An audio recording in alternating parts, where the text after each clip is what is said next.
Praise the Lord. ഈ പ്രഭാതത്തിൽ കർത്താവിൻ്റെ നാമം വാഴ്ത്തപ്പെടട്ടെ. നമ്മുടെ കർത്താവ് ഈ ഭൂമിയിലായിരുന്നപ്പോൾ സ്വർഗാരോഹണം ചെയ്യുന്നതിന് മുമ്പേ ശിഷ്യന്മാരെ ഒലിവുമലയിലേക്ക് വിളിച്ചിട്ട് അവരോട് പറഞ്ഞൊരു കാര്യമുണ്ട്. നിങ്ങൾ ഭൂലോകത്തിലൊക്കെയും പോയി സകല ശിഷ്യരോടും സുവിശേഷം പ്രസംഗിക്കണം. വിശ്വസിക്കുന്ന രക്ഷ പ്രാപിക്കാനിടയാകും, വിശ്വസിക്കാത്ത ശിക്ഷാവധി ഉണ്ടാകും. ഇത് പറഞ്ഞിട്ടാണ് ഒലിവുമലയിൽ നിന്ന് കർത്താവ് സ്വർഗാരോഹണം ചെയ്ത് സ്വർഗത്തിലേക്ക് കരേറിപ്പോയത്. എന്നിട്ട് കർത്താവ് ശിഷ്യന്മാരുടെ കൂടെ ഇരിക്കുകയും അവരുടെ കൂടെ പ്രവർത്തിക്കുകയും വചനത്തെ ഉറപ്പിക്കുകയും ചെയ്തു എന്ന് ദൈവത്തെ നിന്നും കാണുവാനായിട്ട് കഴിയും. ആ ദൗത്യം ഏറ്റെടുത്ത അപ്പോസ്തലന്മാർ അവരെ ലാഭോളം അവർ കടന്നു പോകുന്ന എല്ലാ സ്ഥലങ്ങളും കടന്നുപോയി ദൈവം അനേകരോട് പറഞ്ഞ് ആയിരങ്ങളെ രക്ഷയിലേക്ക് കൊണ്ടുവന്നു. പെന്തക്കോസ്ത് ദിനത്തിൽ ഒറ്റ പ്രസംഗത്തിൽ 3000 പേര് രക്ഷിക്കപ്പെട്ട് സ്നാനപ്പെട്ട് അന്ന് സഭയോട് ചേർന്നു. പിന്നതിൽ അത് 5000 പേരായി. പുരോഹിതന്മാരിലും ചിലർ വിശ്വാസാധീനരായി മാറി.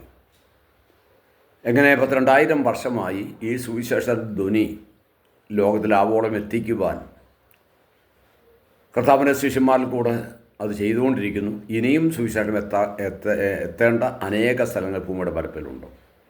ഇതാര് ചെയ്യണം?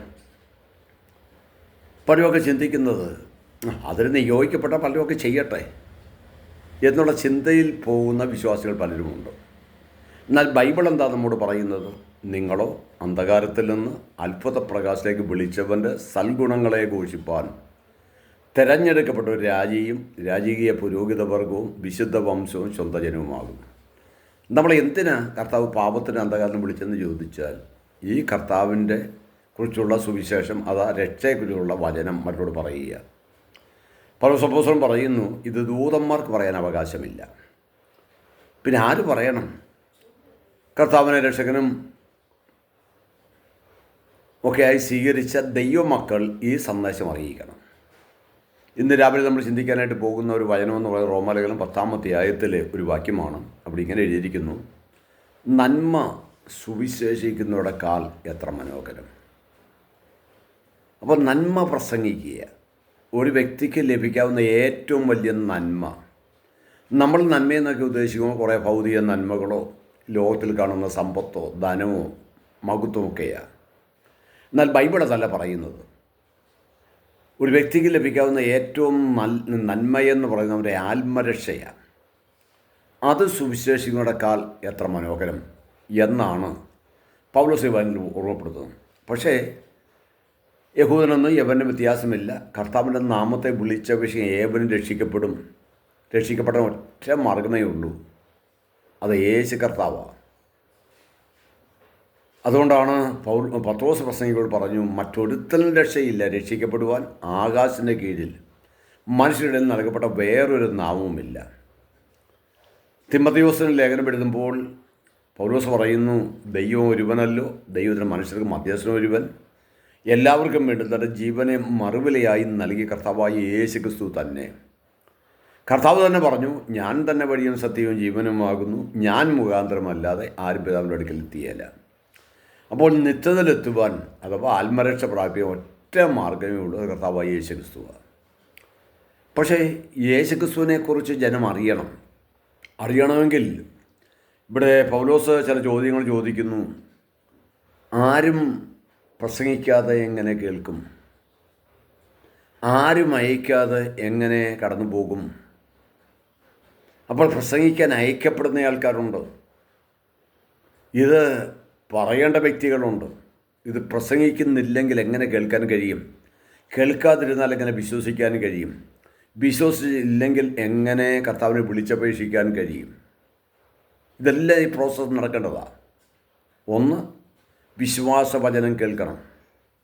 കേൾക്കുമ്പോൾ അതൊരു വ്യക്തിയുടെ ഉള്ളിൽ അത് വിശ്വാസമായി പരിണമിക്കണം. ഞാനൊരു പാപിയാണെന്നും എന്നെ രക്ഷിക്കാൻ കർത്താവായ യേശു ക്രിസ്തു ഭൂമിയിൽ വന്നു, ക്രൂശിൽ മരിച്ചു, അടക്കപ്പെട്ട ഉയർത്തി നിന്ന് ജീവിക്കുന്നു എന്ന് വിശ്വസിക്കണം. ഈ കർത്താവ് എത്രയും വേഗം വരും എന്ന് പ്രത്യാശിക്കണം.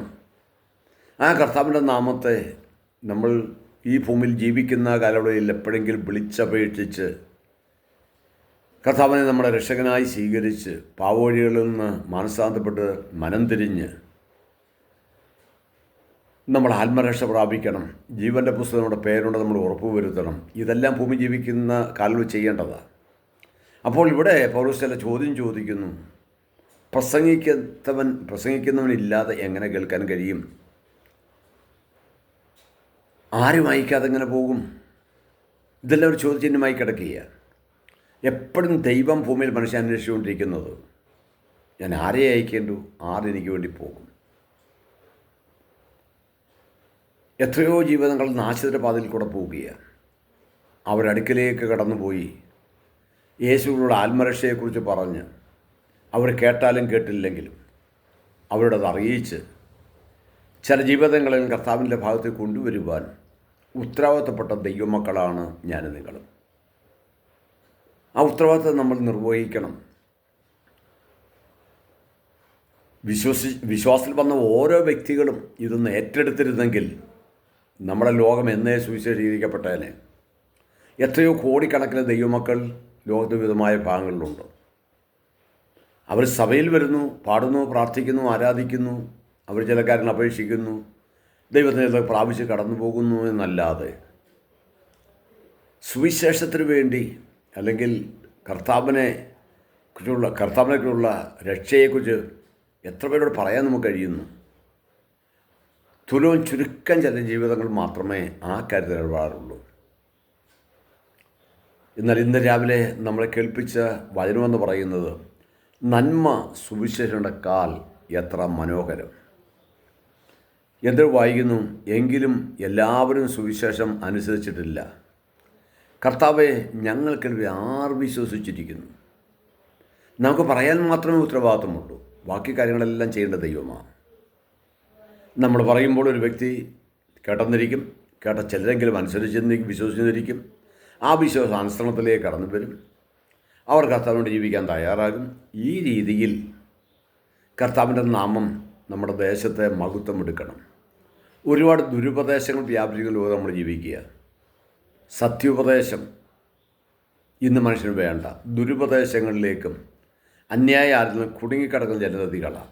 അവർക്ക് ഈ ലോകത്തിൻ്റെ ഭൗതികരണം മാത്രം മതി. ഒരു പ്രയറിന് പോയാൽ തന്നെ അവരെ ആഗ്രഹം ഭൗതികമായിട്ട് എന്തെങ്കിലും കാര്യം സാധിക്കണം. രോഗശമനമാകാം, സാമ്പത്തികമാകാം, അങ്ങനെയുള്ള ഭൗതിക കാര്യങ്ങൾ മാത്രം ആഗ്രഹിച്ച് പോകുന്നവരുണ്ട്. പക്ഷേ ആത്മരക്ഷ അതല്ല. അത് സ്വർഗം നമുക്ക് ദാനമായി നൽകുന്നതാണ്. ഒരുപക്ഷെ ഭൗതിക നന്മ അധികം കിട്ടിയില്ലെങ്കിലും ആത്മരക്ഷ പ്രാപിക്കാതെ പോയാൽ നമ്മുടെ നിത്യത നഷ്ടപ്പെട്ടു പോകും. ഭൗതിക നന്മ കൊണ്ട് ഈ ഭൂമിയിലൊക്കെ നമുക്ക് ജീവിച്ചു പോകാം. ആത്മരക്ഷ കിട്ടിയില്ലെങ്കിൽ നിത്യത മുഴുവനും നമ്മുടെ ജീവിതം പരാജയത്തിലേക്ക് പോകും. ഇന്ന് രാവിലെ ഞാനും നിങ്ങളൊക്കെ നന്മ സുവിശേഷിക്കുന്നവരാണ്. എത്ര പേരോട് നമുക്ക് കഴിഞ്ഞ ദിവസങ്ങളുടെ കർത്താവിനെക്കുറിച്ച് പറയാനായിട്ട് കഴിഞ്ഞു. എത്ര പേരെ വിശ്വാസത്തിലേക്ക് സ്റ്റെപ്പ് പിടിച്ച് നമുക്ക് കൊണ്ടുവരാൻ കഴിഞ്ഞു. നമ്മുടെ ജീവിതം കൊണ്ട് ദൈവം ആഗ്രഹിക്കുന്നു. എസ്കേൽ പ്രവർത്തിക്കൊരു വാക്യമുണ്ട്, ഞാൻ ദേശത്തെ നശിപ്പിക്കാതെ വണ്ണം ഞാൻ ചുറ്റും മതിൽ കെട്ടി ഇടിവിൽ നിൽക്കാൻ ഒരു പുരുഷനെ ഞാൻ അന്വേഷിച്ചു, ആരെയും കണ്ടെത്തിയില്ല. നമ്മുടെ ഉത്തരവാദിത്തം അതല്ലേ? ദേശം വേണ്ടി നമ്മൾ പ്രാർത്ഥിക്കണം. ആവോളം കർത്താവിനെ നമ്മൾ പറയണം. അനേകരെ വിശ്വാസത്തിൽ നമ്മൾ കൊണ്ടുവരണം. ഇതെല്ലാം ചെയ്യാൻ നമ്മുടെ തലമുറയിൽ നമ്മെക്കുറിച്ച് ദൈവം ആഗ്രഹിക്കുന്നുണ്ട്. ഓരോ വ്യക്തികളെയും വിളിക്കൊത്തവണ്ണം മുൻപോട്ട് കടന്നു പോകുവാൻ കർത്താവ് കൃപ നൽകട്ടെ. എല്ലാവരെയും അതിനുവേണ്ടി ഞാൻ ആഹ്വാനം ചെയ്യുന്നു. നിങ്ങളുടെ ജീവിതം ഫലപ്രദമായി മാറട്ടെ. ഒരു ജീവിതമല്ലേ ഉള്ളൂ, രണ്ട് ജീവിതമില്ലല്ലോ. ഇത് വേഗം തീരും. നമുക്ക് ദൈവത്തിനോട് ജീവിക്കാം. സർവശക്തനായ കർത്താവിൻ്റെ കരങ്ങളിൽ ഏൽപ്പിക്കാം. നല്ല ദൈവമേ, അങ്ങയുടെ നാമത്തിൽ തരുന്ന എല്ലാ നന്മയ്ക്കും സന്തോഷത്തിനുമായി ഞങ്ങൾ സ്തോത്രം ചെയ്യുന്നു. കർത്താവെ, ഞങ്ങളെ ഏൽപ്പിച്ച കാര്യങ്ങളെല്ലാം കൃത്യതയോടെ ചെയ്യുവാൻ കൃപ നൽകണം. ആമേ, ഈ ദൈവവചനം പ്രഘോഷിക്കുവാൻ, അനേകരെ സുവിശേഷീകരിക്കുവാൻ ഈ ദൈവശബ്ദം കേൾക്കുന്ന ഓരോരുത്തരും ദൈവം ബലപ്പെടുത്തണം. അവരെ കരങ്ങളിൽ ഏൽപ്പിക്കുന്നു യേശുക്രിസ്തുവിൻ നാമത്തിൽ തന്നെ. ആമേൻ. ഹല്ലേലൂയ. സ്തോത്രം.